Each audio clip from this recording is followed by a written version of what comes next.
Estamos ya. Total. Bueno, estimados, acá estamos para seguir con el programa. Hablando de repetición, por supuesto, ¿no? Y del impacto que tiene. Había una palabra horrible que era sos repetidor, ¿no? O sea, era una palabra que tiene una connotación desagradable, negativa, por supuesto, ¿no? Pero ¿qué impacto tiene esto emocionalmente? Porque todos tenemos, como lo decía Robert Silva, tenemos que repetir experiencias que no nos salen bien. Siempre repetimos cosas para que nos hagan mejor. Así que recibimos a Silvana Sotolano justamente para que nos hable de esa parte emocional de la repetición. ¿Qué costos emocionales tiene la repetición? Porque además hay siempre un costo emocional. Digo, un alumno que repite, evidentemente hay que también entender. Por eso cada alumno es alguien, obviamente, aparte, es una historia en particular, ¿no? Donde pueden estar sucediendo muchas cosas en su entorno afectivo que lo pueden llevar, por ejemplo, a tener un año quizás sin el resultado esperado. ¿Cómo estás? Qué suerte que hicieron esta introducción, así podemos volver a ponernos serios, porque bueno, a encarrilarte. Bueno, un placer estar acá. Muchas gracias. Me parece un tema muy interesante. Yo les estaba contando afuera del aire un poquito antes de los chistes finales, que en realidad es un tema polémico, complejo, porque tiene varias puntas. Pero sobre todo, esto que acabas de decir, Soledad, cómo podemos tomar decisiones tan absolutas cuando en realidad hay tantas situaciones particulares que merecerían una mirada mucho más personal, individual de lo que está pasando. Y también agradezco lo que dijiste, Leonardo, de que lo vamos a pensar, o lo que yo puedo hablar es desde el punto de vista emocional, porque en realidad es un tema polémico en este momento. Hace tiempo que se está revisando, yo hace muchos años que trabajo en una institución educativa. La pregunta no es fácil ni para el maestro que tiene que proponerlo, ni para la familia que tiene que escucharlo, y sobre todo muchas veces para el niño, ¿no? Entonces, repetir, no repetir. Pero en tu experiencia educativa, porque trabajabas hace muchos años en una institución escolar, ¿cuál ha sido un poco el perfil, por ejemplo, de los chicos que han tenido que repetir? Estamos hablando de la educación privada en tu caso, ¿no? Donde tenés mayor experiencia, pero ¿qué factores ves? ¿Es un tema únicamente de rendimiento o justo es aquel año en el que atraviesan, por ejemplo, con determinadas circunstancias? Bueno, lo que pasa es que el rendimiento escolar, que muchas veces es lo que se mide para tomar una decisión de repetición, está múltiplemente determinado. O sea, un niño puede no rendir por razones que tienen que ver a veces con un tiempo de maduración. O sea, hay niños que de verdad necesitan transitar otro tiempo, que a veces no tiene que ver solo con ese tiempo de incorporar conocimientos en forma abstracta o concreta, sino en su interés hacia el aprendizaje. Hay niños que están más interesados en resolver otros temas y en jugar y en realizar de repente más cosas que tienen que ver con la socialización de la escuela que estar atentos al aprendizaje. ¿Podemos decir si ese niño no es capaz? No, probablemente si se hace una evaluación de las funciones involucradas en el aprendizaje, es un niño que tiene potencialmente la capacidad de aprender, pero no tiene su interés puesto ahí. Eso es lo que a veces es difícil, porque uno dice, bueno, este niño, si estuviera realmente, si hubiera transitado esto que le falta transitar y estuviera en un ambiente en el cual él siente que lo que le dan para aprender le interesa, rendiría sin problema. Le damos ese tiempo, le decimos a la familia, bueno, nos parece que lo estamos apurando. Un factor importante es decirle, bueno, va a ser el que venga en la cola del resto de los compañeros de clase, evaluar si eso a nivel emocional no le genera una frustración en gotero permanente, entonces en la autoestima repercute, yo soy el que vengo siempre atrás, el que me cuesta entender de qué viene lo que la maestra plantea. Claro, o sea, desde ese punto de vista la repetición puede ser una oportunidad en ese sentido, el dejar de padecer eso de no ir acompañando los tiempos quizás de esa clase, como para volver a tener una instancia en la que, bueno, te sientas un poco más en ese sentido parejo. Por eso, en realidad, cuando yo escucho lo de no repetición garantizada, me preocupan varias cosas para ordenar el tema. Por un lado, perder la mirada individual, porque estamos viendo a ese niño que va a repetir o no repetir. Por otro lado, ¿cuál es la política o las propuestas de acompañamiento de ese niño con el que se decide, que repita? Porque no es, bueno, garantizamos que no repitan y en qué situación queda. ¿Vuelve a estar sentado de vuelta en el mismo grado que cursó el año anterior para que no haya un acompañamiento desde lo pedagógico y emocional que potencien positivamente la decisión? La repetición tiene sentido si realmente se le ofrece al niño la posibilidad de que en ese tiempo en el que repite vaya a recibir lo que necesita. Y no tiene sentido también si al pasarlo de grado se lo ayuda a que pueda equipararse, que pueda encontrarse con esas brechas que lo llevaron a no estar a la altura del rendimiento, desde el punto de vista pedagógico, desde el punto de vista emocional. Entonces, siempre es una decisión que conlleva costo-beneficio.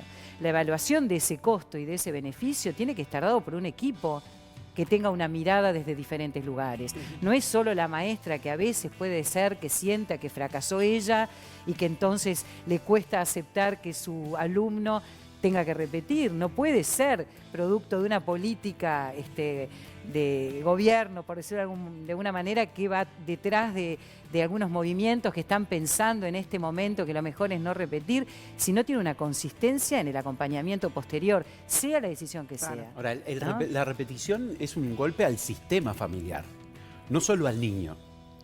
Mira, Me refiero que sí. te pregunto qué impacto tiene en la familia Sí. o en el sistema de personas que rodean a ese niño. Yo creo que como cualquier gesto humano o cualquier acción humana, y sobre todo en lo que tiene que ver con la crianza, el impacto tiene mucho que ver en lo que signifique para esa familia.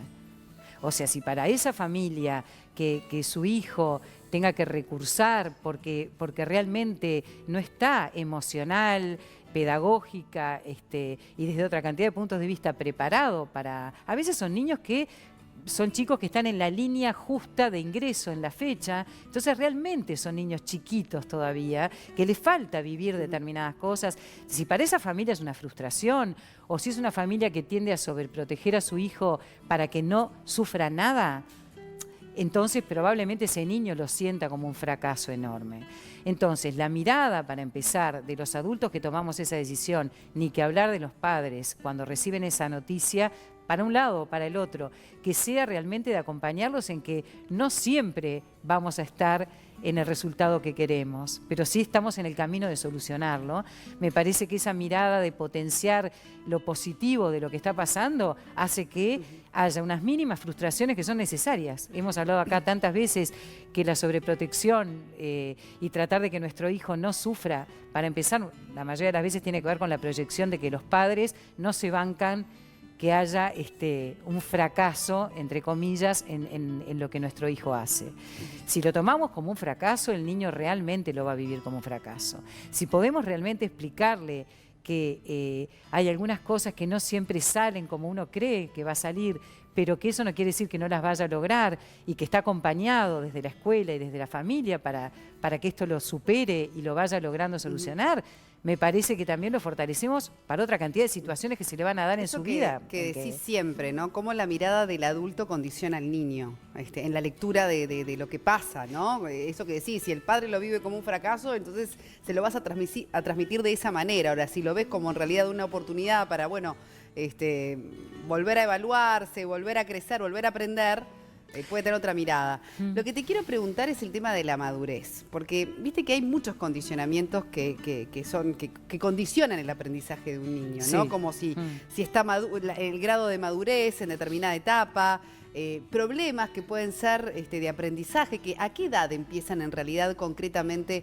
a detectarse y que pueden representar una dificultad, ¿no? En el aprendizaje. Sí, como bien decís, los factores son múltiples. Para empezar, indudablemente tiene que haber un desarrollo desde lo intelectual, desde lo neurológico, que acompañe la posibilidad de que ese niño cuente con los recursos. Un niño de bajo nivel intelectual necesita una educación adaptada o una propuesta pedagógica adaptada a sus posibilidades. Un niño que tiene en su desarrollo un atraso, por ejemplo, en lo que tiene que ver con funciones como la psicomotricidad, todo lo que tiene que ver con el desarrollo neurológico, sin dudas necesita una detección lo más temprano posible para que haya una intervención adecuada y hacerle un empujoncito en un desarrollo que viene atrasado. Desde lo emocional, a ver, por eso hay, como en una clasificación grande, lo que se llaman dificultades generales del aprendizaje, que están determinadas más por aspectos emocionales y por situaciones a veces de coyunturas. No sé, hay una situación familiar agresiva, de violencia, hay una situación de duelo. Entonces ese niño tiene su energía emocional puesta en resolver situaciones que son más básicas para su supervivencia emocional. Entonces allí no tiene como esa energía disponible para aprender. Porque aprender implica una actitud de apertura y de interés para algo que otro nos está contando. Que ahí es otro tema que un día podemos hablar de cuál es la función del docente. Pero después tenemos lo que se llaman las dificultades específicas del aprendizaje, que ya dependen del desarrollo neurológico, intelectual, donde lo que pasa es que hay que hacer una adecuación de propuesta pedagógica para ese niño. Entonces, si un niño repite porque tiene un atraso en su desarrollo de determinadas funciones, pero vuelve a estar recibiendo lo mismo al año siguiente, claro, no es un tema tiene? claro, ¿qué sentido tiene si no hay una mirada personal a lo que ese niño necesita y una maestra, un maestro dispuesto a informarse? Porque ahí tenemos otro tema, magisterio prepara al docente para un niño estándar. Entonces, ¿cómo ese docente o quién va a apoyar a ese docente cuando el niño repite? ¿Cómo va a estar instrumentado ese acompañamiento? ¿Qué pasa con la maduración de los aspectos emocionales? Si el niño realmente es un niño que uno lo ve inmaduro, que todavía no tiene demasiado interés, entonces a veces la repetición lo que propone es, bueno, que ese niño tenga ese tiempo de disfrute de otras cosas y tiempo de relacionarse más con lo que le pasa a él. También, ¿quién va a acompañar eso? Porque a veces tiene que ver con situaciones familiares que se van a sostener a lo largo del tiempo. Violencia familiar. Si el niño sigue expuesto a una violencia familiar, que su energía está puesta ahí, entonces tampoco se resuelve. ¿Hay apoyo a esa familia? Desde el punto de vista emocional, te pregunto, hay una etapa que es bisagra, que es primer año de liceo, ¿no? Para un niño, académico y emocional, pero para lo emocional, para un niño pasar de sexto con un maestro o maestra y unas materias medio entreveradas a 13 maestros, recreos de 5 minutos, uno de 10, 8 horas, es un cambio gigantesco, ¿verdad? Y es un impacto, porque los que repiten ahí luego se les complica. Emocionalmente, habría que darle un mayor soporte a ese primer año, que hoy por hoy simplemente, bueno, pasamos esto primero y listo. Sí, primero es un poco complicado, listo, ya está. ¿No deberíamos, de alguna manera, hacer más fuerte, fortalecer a los niños en ese año particular? Las transiciones siempre, yo que hace muchos años que trabajo en preescolar también y ahora en primaria, la transición, por ejemplo, del niño preescolar sentado en sillitas chiquitas, donde no hay un pizarrón ni una maestra con objetivos así, por ejemplo, tan directos de lectura, escritura, que se propone mucho más a través de lo lúdico, también es un cambio muy importante que hay que trabajar. Eso se llama articulación. Creo que sobre todo, más que fortalecer algunas cosas de ese primer año de liceo en secundaria, habría que también ir preparando a ese chico que va a tener una transición y ver cómo viene para ese cambio con diferentes medidas que se hacen de articulación, ¿no? De que pueda compartir algunos espacios en el lugar nuevo en el que va a estar, de que se le vaya contando de qué viene, claro, que se vaya como familiarizando. Como coacheando pero es verdad lo que ese dice cambio, Leo, porque ¿no? quizás hay chicos que tenían un rendimiento bueno en primaria y después el rendimiento se ve muy afectado en el Bueno, pero ahí está lo liceo. afectivo claramente en juego, ¿no? Cuando decimos lo afectivo, vamos a ir antes con mensajes porque la gente quiere opinar. También tanto se habla de la contención familiar en todo lo que es el rendimiento académico, ¿no? Qué importancia que la madre, el padre, la familia, los tutores estén allí de sostén de ese estudiante para poder lograr resultados. Quisiera que vos profundices un poco más, ¿no? ¿Qué significa que la familia deba estar allí involucrada en los estudios de sus hijos? Pero antes los mensajes de la gente, a ver si también desde allí surgen dudas. Bueno, Laura dice, buen día, con el tema de las escuelas el problema empieza en la casa. Hay muchas madres y padres que no comparten tiempo con sus hijos. Bueno, vamos al tema del rol de los padres, ¿no? Mucho del rol del docente, mucho del rol del alumno, pero ¿qué pasa con los padres? Y Sonia dice, no olvidemos que la finalidad es que los chicos aprendan. Si no logran el nivel, deben repetir. En cuanto a los liceales que abandonan, son menores. Ahí está la obligación de los padres en hacerlos estudiar y apoyarlos, porque hablábamos de esa cifra que a mí me resulta espeluznante, que el 90% de los jóvenes que repiten primer año de liceo y abandonan los estudios. El 90%, es decir, es así, contundente, ¿no? La repetición en el primer año liceal. Lo que pasa es que como todos los análisis, uno opina desde las miradas particulares. En realidad son muchos los factores que intervienen. Pero está el rol de los padres, igual que está sobrevolando todos los asuntos. El rol de los padres es necesario que sea consistente, contundente y franco con respecto a muchísimos temas. También en cuando el chico adolescente se enfrenta al inicio de su vida sexual o empieza a enfrentarse con consumos que están tan cerca. O sea, también la escuela, que es un ámbito, que es el primer ámbito, además que está fuera del hogar, donde el niño pasa muchas horas, donde socializa, donde tiene las primeras experiencias de otros modelos de relacionamiento. Va a jugar a la casa de un amigo y ve que los padres hacen otras cosas. ¿Cuántas veces, amigos, o uno mismo decía, recién me di cuenta lo poco que se comunicaban mis padres conmigo cuando fui a la casa de fulanito y había un tiempo donde no se usaba el celular y se ponían a hablar entre ellos y con nosotros? Pero, Silvi, pensando en lo educativo, sí, claro, si uno está en una familia donde los padres terminaron el liceo, donde quizás hasta se proyectaron en educación terciaria, uno entiende allí el valor que se le pueda dar en esa familia a la educación, al terminar la escuela, al terminar el liceo, al terminar... Ahora, en aquellos núcleos familiares donde no está la prioridad de la educación, donde quizás los padres también desertaron el sistema educativo a muy temprana edad, qué difícil también sostener allí la motivación. Creo que es un tema de educación y no tanto vinculado a lo formal. Sin dudas, lo que en cada hogar es un valor, en general para ese hijo también es un valor. Si es un valor estudiar, ser responsable, ser curioso, investigar, eso también seguramente es un valor. Lo que no quiere decir que a veces esa exigencia excesiva puesta en eso o una exigencia muy grande al rendimiento del hijo ocasione lo contrario, que a veces vemos en la misma familia hijos que son brillantes a nivel educativo y otros que son un zafarrancho, pobrecitos, porque bueno, no había mucho lugar para que hubiera dos así. Por eso digo que es un tema que no es una cuenta matemática. No quiere decir que si los padres tienen educación terciaria y se le ha dado mucho valor a la educación, garantice.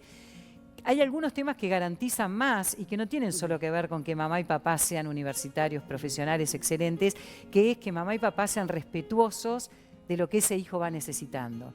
Y si ese hijo va necesitando apoyo, porque en algunas cosas necesita, en lo escolar, que mamá y papá estén en ese tiempo y le pregunten, ¿qué te pasa? Bueno, ¿qué te pasa con tal maestra? Contanos. ¿Por qué no te gusta? ¿O en qué sentís que necesitas apoyo? O sea, más allá de salir nosotros con un librito, ver lo que ese chico necesita. Y el apoyo, cuando decía el primer mensaje, es real que empieza en casa. Nos tenemos que involucrar en lo que le pasa. ¿Qué le pasa cuando va a hacer deberes? Si se siente solo, si se siente escuchado, si siente que lo que le pasa es escuchado con respeto desde la familia.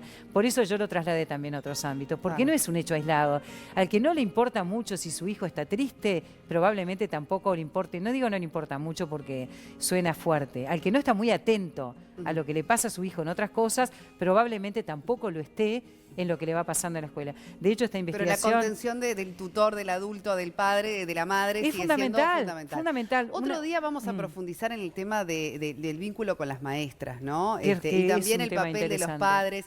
¿Qué rol cumplen los docentes? Pero ¿qué pasa también cuando un alumno siente que no tiene un buen vínculo con su maestra, con su docente, ¿no? ¿Cómo hoy se zanjan esas situaciones? Vemos la problemática de algunos padres que también interfieren en los centros educativos. Hemos visto situaciones extremas de violencia incluso por estos temas. Estaría bueno un día profundizar sobre eso. Sí, solo cortito. No siempre el maestro tiene razón y tampoco siempre la familia la tiene. Es una relación que se debe ir recontratando y tratando de comprender. Sí es cierto que es difícil que un niño sea respetuoso y pueda recibir con respeto y amabilidad lo que un docente le quiere transmitir, si desde casa hay una desautorización permanente a la escuela. Hay veces que la gente, yo digo, bueno, pero ¿por qué este padre o esta madre siguen eligiendo este colegio? Si de repente haces una entrevista y todo es una crítica. Claro. Entonces es difícil que ese chico esté abierto a recibir algo de alguien que no es respetado desde el hogar. Entonces hay cosas que se tienen que resolver desde el mundo adulto. ¿No? Hay mucho para conversar con Silvana. Totalmente, un rato largo. A mí me encanta, en penitencia, por ejemplo, con el rendimiento, porque otro tema que un día me gustaría que discutamos. Claro, eso de a ver las notas. Y yo quiero saber si hoy por hoy es un mecanismo efectivo. ¿Sirve la penitencia? ¿No? ¿Sirve la penitencia? ¿Sirve el castigo en base al rendimiento? Eso de llegar con malas notas, decir, ¿sabes qué? Te suspendo fútbol. El castigo no sirve nunca. ¿Entendés? Hay que pensar cómo podemos ayudar a que exista el límite sin entrar en terrenos donde el niño queda... Lo vamos a discutir. Vos ahora déjame decir los puntos suspensivos que estamos abriendo la expectativa. Yo no estoy de acuerdo. Y vamos a conversar sobre el tema también de castigos y premios con referencia a la educación.